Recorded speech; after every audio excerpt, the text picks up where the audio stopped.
आइए देखते हैं संविधान का भाग 5। सर्वोच्च न्यायालय या उच्चतम न्यायालय नियंत्रक एवं महालेखक परीक्षक सभी परीक्षाओं के लिए महत्वपूर्ण है।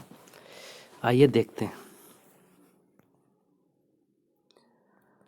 संसद से संबंधित कुछ शब्दावली। अनुदान मांग। हमारे संविधान को अनुच्छेद 113 के अनुसार बजट में अनुमानित व्यय जो भारत के संचित निधि से किए जाते हैं उस खर्च के लिए संसद में किसी भी प्रकार का मतदान नहीं कराया जाता, किंतु इस प्रकार के खर्च के लिए संसद में केवल चर्चा या बहस करवाया जाता है, जिसके लिए संसद में अनुदान मांग प्रस्तुत किया जाता है। Next point. लोकसभा अनुदान मांग को स्वीकार या अस्वीकार दोनों कर सकती है, किंतु इसमें वृद्धि नहीं कर सकती है। Next point. यदि अनुदान मांग को लोकसभा के द्वारा अस्वीकार कर दिया जाता है या इसमें कमी करने का प्रस्ताव पारित किया जाता है तो उस स्थिति में ऐसे अनुदान मांग को अविश्वास प्रस्ताव के रूप में माना जाता है और इस स्थिति में मंत्रिपरिषद को त्यागपत्र देना पड़ता है। Next point. अनुदान मांग राष्ट्रपति के सिफारिश पर ही प्रस्तुत किया जाता है। Next point. विनियोग विधेयक। इसकी चर्चा हमारे संविधान के अनुच्छेद 114 में किया गया है। इस अनुच्छेद में कहा गया है कि संचित निधि से धन निकालने के लिए विनियोग विधेयक प्रस्तुत किया जाता है, अर्थात विनियोग विधेयक के द्वारा ही संचित निधि से धन निकाला जा सकता है। Next point. प्रत्येक विनियोग विधेयक एक धन विधेयक होता है और उसे धन विधेयक की प्रक्रिया के अनुसार ही राष्ट्रपति से पूर्व अनुमति लेकर सर्वप्रथम लोकसभा में प्रस्तुत किया जाता है। Next point. पूरक या अतिरिक्त अनुदान वाला विधेयक।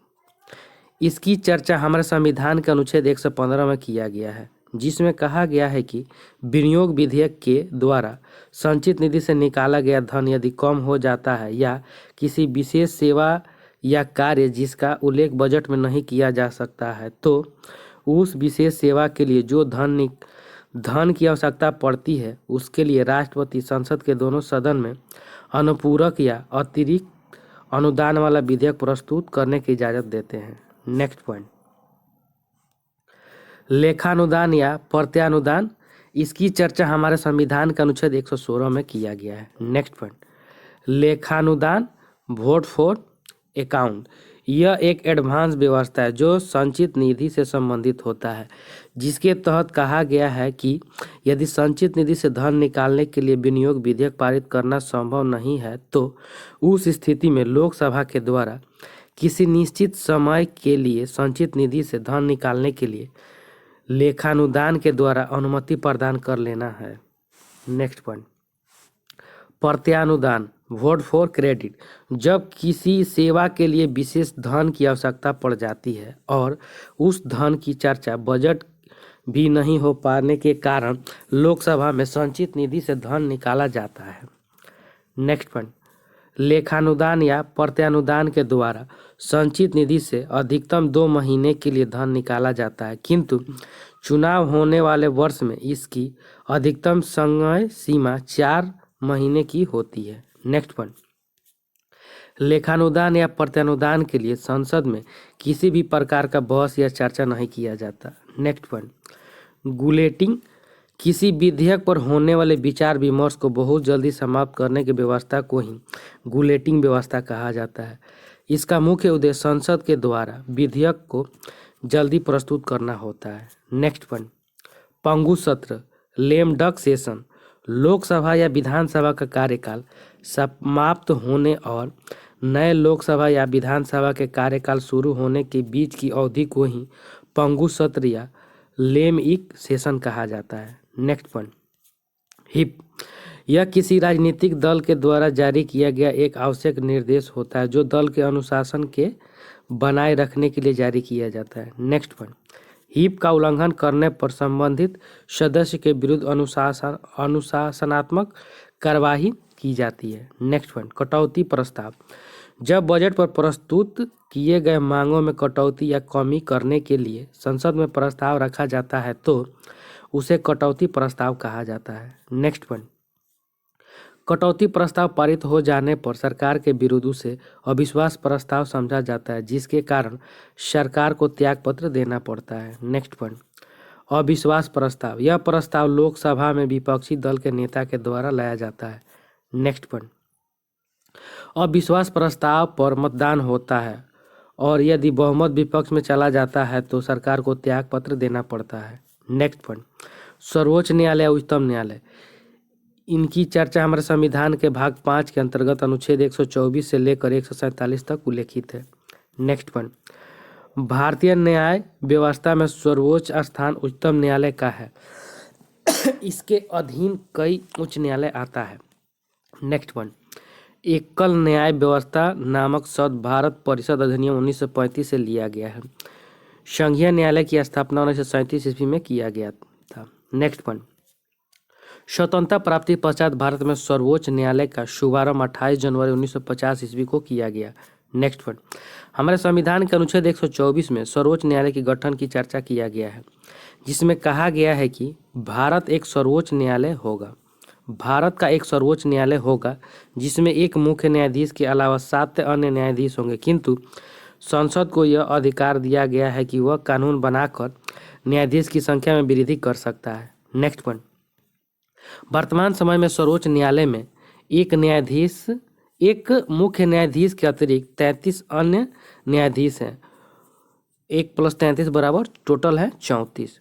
नेक्स्ट पॉइंट, मुख्य न्यायाधीश के साथ साथ अन्य न्यायाधीश को नियुक्ति राष्ट्रपति के द्वारा किया जाता है, किंतु मुख्य न्यायाधीश की नियुक्ति करते समय राष्ट्रपति सर्वोच्च न्यायालय के अन्य न्यायाधीश एवं उच्च न्यायालय के मुख्य न्यायाधीश की सलाह लेते हैं, जबकि सर्वोच्च न्यायालय के अन्य न्यायाधीश की नियुक्ति करते समय राष्ट्रपति केवल मुख्य न्यायाधीश से सलाह लेते हैं। नेक्स्ट पॉइंट, सर्वोच्च न्यायालय के न्यायाधीश बनने के लिए योग्यताएं। नंबर 1, भारत का नागरिक होना जरूरी होता है। नंबर 2, किसी उच्च न्यायालय में कम से कम 5 वर्ष या न्यायाधीश के रूप में अनुभव होना चाहिए या किसी उच्च न्यायालय में कम से कम 10 साल का वकालत करने का अनुभव होना चाहिए।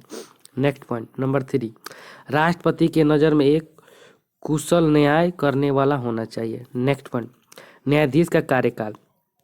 हमारे संविधान में न्यायाधीश के कार्यकाल के बारे में कोई चर्चा नहीं किया गया है।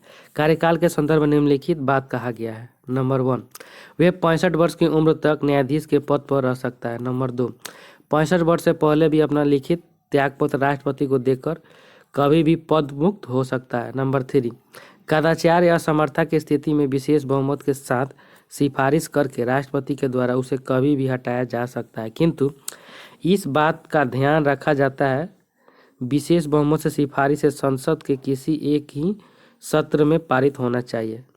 नेक्स्ट पॉइंट, नंबर 4, न्यायाधीश को कभी भी दुर्व्यवहार के आधार पर नहीं हटाया जा सकता। नंबर 5, न्यायाधीश के संबंध में कहा गया है कि अपने सेवानिवृत्ति के पश्चात देश के किसी भी न्यायालय के न्याय का कार्य नहीं कर सकता है। नेक्स्ट पॉइंट, अनुच्छेद 125। इस अनुच्छेद में कहा गया है कि न्यायाधीश का वेतन भत्ता संसद के द्वारा समय समय पर निर्धारित किया जाता है। वर्तमान समय में सर्वोच्च न्यायालय के मुख्य न्यायाधीश का वेतन 2,80,000 रुपया प्रति माह एवं अन्य न्यायाधीश का वेतन 2.5 लाख रुपया प्रति महीना निर्धारित किया गया है। नेक्स्ट पॉइंट, किसी भी न्यायाधीश के काल में सामान्यतः वेतन एवं भत्ता में वृद्धि तो किया जा सकता है, किंतु कभी भी कमी नहीं किया जा सकता है। नेक्स्ट पॉइंट, अनुच्छेद 126। इसमें कहा गया है कि मुख्य न्यायाधीश के अनुपस्थिति में सर्वोच्च न्यायालय अन्य न्यायाधीश में किसी एक को राष्ट्रपति के द्वारा कार्यकारी मुख्य न्यायाधीश के रूप में नियुक्त किया जा सकता है। नेक्स्ट पॉइंट, अनुच्छेद 127। इस अनुच्छेद में तदर्थ न्यायाधीश की चर्चा किया गया, जिसमें कहा गया है यदि सर्वोच्च न्यायालय में न्यायाधीशों की संख्या में कमी रहती है, अर्थात गणपूर्ति या कोरम 1/10 का अभाव रहता है, तो उस स्थिति में सर्वोच्च न्यायालय के मुख्य न्यायाधीश को यह अधिकार दिया गया है कि उच्च न्यायालय उस न्यायाधीश को तदर्थ न्यायाधीश के रूप में नियुक्त कर लें जो सर्वोच्च न्यायालय के न्यायाधीश बनने की योग्यता रखता है, अर्थात तदर्थ न्यायाधीश की नियुक्ति सर्वोच्च न्यायालय के मुख्य न्यायाधीश के द्वारा किया जाता है। वे उनकी नियुक्ति करते समय राष्ट्रपति के साथ परामर्श जरूर लेता है। नेक्स्ट पॉइंट, अनुच्छेद 129, इस अनुच्छेद में कहा गया है सर्वोच्च न्यायालय एक अभिलेखीय न्यायालय होगा। नेक्स्ट, अनुच्छेद 130, इस अनुच्छेद में सर्वोच्च न्यायालय के स्थान के संबंध में चर्चा किया गया है। इसमें कहा गया है कि सर्वोच्च न्यायालय दिल्ली में स्थित होगा, किंतु सर्वोच्च न्यायालय के मुख्य न्यायाधीश को यह अधिकार दिया गया है कि वे राष्ट्रपति से परामर्श करके देश के किसी भी स्थान में इसकी स्थापना कर सकता है। नेक्स्ट पॉइंट, अनुच्छेद 131, इस अनुच्छेद में सर्वोच्च न्यायालय के प्रारंभिक क्षेत्राधिकार की चर्चा किया गया है। इसके अंतर्गत कहा गया है कि सर्वोच्च न्यायालय संघ एवं राज्य के बीच उत्पन्न विवाद या राज्य के बीच उत्पन्न विवाद या एक संघ एवं कुछ राज्य तथा दूसरे तरफ शेष राज्य के बीच उत्पन्न विवाद की निपटारा करता है। नेक्स्ट पॉइंट, अनुच्छेद 132, इस अनुच्छेद में कहा गया है कि सर्वोच्च न्यायालय एक अपीलीय न्यायालय होगा। अनुच्छेद 134 में कहा गया है कि सर्वोच्च न्यायालय उच्च न्यायालय के द्वारा दिए गए किसी आपराधिक मामले या फौजदारी मामले के खिलाफ अपील किया जा सकता है। नेक्स्ट पॉइंट, अनुच्छेद 137, इस अनुच्छेद में सर्वोच्च न्यायालय के पूर्वावलोकन की शक्ति दिया गया, अर्थात संविधान की सर्वोच्चता बनाए रखने, संघीय शासन व्यवस्था को बनाए रखने एवं नागरिक के मूल अधिकार को बनाए रखने एवं इनकी रक्षा के लिए सर्वोच्च न्यायालय अपने दिए गए निर्णय को दोबारा अवलोकन कर सकता है। नेक्स्ट पॉइंट, अनुच्छेद 139, इस अनुच्छेद में कहा गया है मूल अधिकार को छोड़कर किसी अन्य मामले में सर्वोच्च न्यायालय रिट जारी कर सकते हैं। नेक्स्ट पॉइंट, अनुच्छेद 141, इस अनुच्छेद में कहा गया है सर्वोच्च न्यायालय द्वारा बनाए गए किसी भी प्रकार के कानून को देश के संपूर्ण राज्य क्षेत्र में आने वाले न्यायालय को मानना होगा। नेक्स्ट पॉइंट, अनुच्छेद 143, इस अनुच्छेद में कहा गया है कि किसी भी कानून मामले में सर्वोच्च न्यायालय मुख्य न्यायाधीश से राष्ट्रपति परामर्श ले सकते हैं, किंतु इनका परामर्श मानना जरूरी नहीं होता है।